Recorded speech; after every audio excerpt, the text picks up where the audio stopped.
Poštovani uzvanici, poštovani člane predsjedništva Bosne i Hercegovine, gospodine Čović, poštovani predsjedniče Vlade Republike Hrvatske, gospodine Plenkoviću, poštovani potpredsjedniče Sabora, gospodine Brkiću, poštovani ministri u Vladi i zastupnici Sabora Republike Hrvatske, poštovani gradonačelniče, gospodine Bandiću, poštovani provincijalu Hercegovačke Franjevačke županije Fra Šteko, gospodo Bevanda, Čavara, Insko, rektori, poštovani muftio, ekscelencijo, gospodine Nuncije, župani, dragi prijatelji. Veliko mi je zadovoljstvo danas podijeliti s vama trenutke svečanosti koje je posvećena početku obilježavanja 100. godišnjice akcije spašavanja djece od gladi koju je fra Didak Bundić pokrenuo 1917. godine u jeku Prvoga svjetskog rata. Ali isto tako početku svečanosti obilježavanja i humanosti i zajedništva između hrvatskog naroda u Bosni i Hercegovini i u Hrvatskoj. Kad sam se prije godinu dana upoznala s programom obilježavanja tog vrijednog pothvata, ponovno sam imala priliku proučiti život i rad čovjeka koji je svojim djelovanjem zadužio Hercegovinu kao svećenik, domoljub, vizionar i prije svega kao prijatelj svakom čovjeku. Kao svećenik Franjevačkog reda fra Didak Bundić bio je duboko prožet osobnom mišlju svetoga Franje o ljubavi prema siromašnima, nejakima i ranjivima.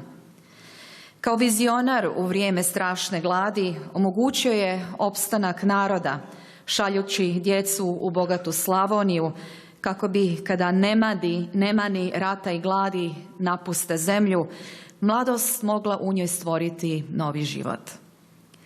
Pritom treba posebno istaknuti kako su se u njegovu vlaku spasa prema Slavoniji našla djeca svih vjera i nacionalnosti, jer ih kao pravi pastir nije dijelio, već prigrlio onako nemoćne i prestrašene, pokazujući primjerom da je ljudima živjeti jedni s drugima, a ne jedni protiv drugih.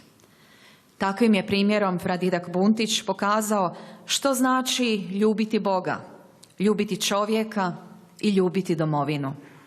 A kao čovjek koji iskreno ljubi svoju krševitu hercegovačku zemlju, zauzimao se i za opismenjavanje djece i mladih, ispravno vjerujući da je upravo znanje ona snažna sila koja vuče iz ponora siromaštva. Ne smijemo pritom zaboraviti kako se fra Didak kao istinski prosvjetitelj snažno zauzimao za opismenjivanje djevojčica. Bez obrazovanih žena, naime, fra Didak nije vidio budućnost ni jednog doma, niti društva u cjelini. I upravo zbog toga danas, kad bilježimo alarmantne demografske pokazatelje, pothvat fra Didaka Bundića shvaćamo kao način, kao snažan poticaj da se izborimo za bolji život naše djece i mladih kako bismo ih zadržali u domovini.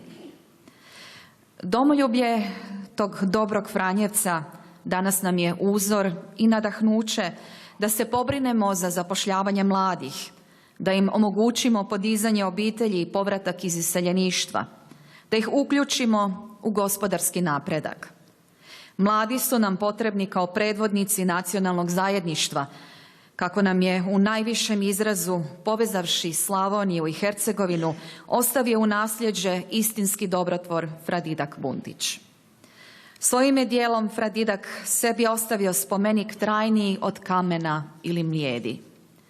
Čovjek koji je prije 100 godina shvatio da su za ostanak i opstanak važni i kruh i knjiga, da je svaka mržnja prolazna, a ljubav vječna, jer stvara, a ne razara, zaslužuje našu vječnu zahvalnost. A Hrvatska ostaje uz Bosnu i Hercegovinu i Hrvatska ostaje uz svoj hrvatski narod. Hvala vam lijepa i živjeli.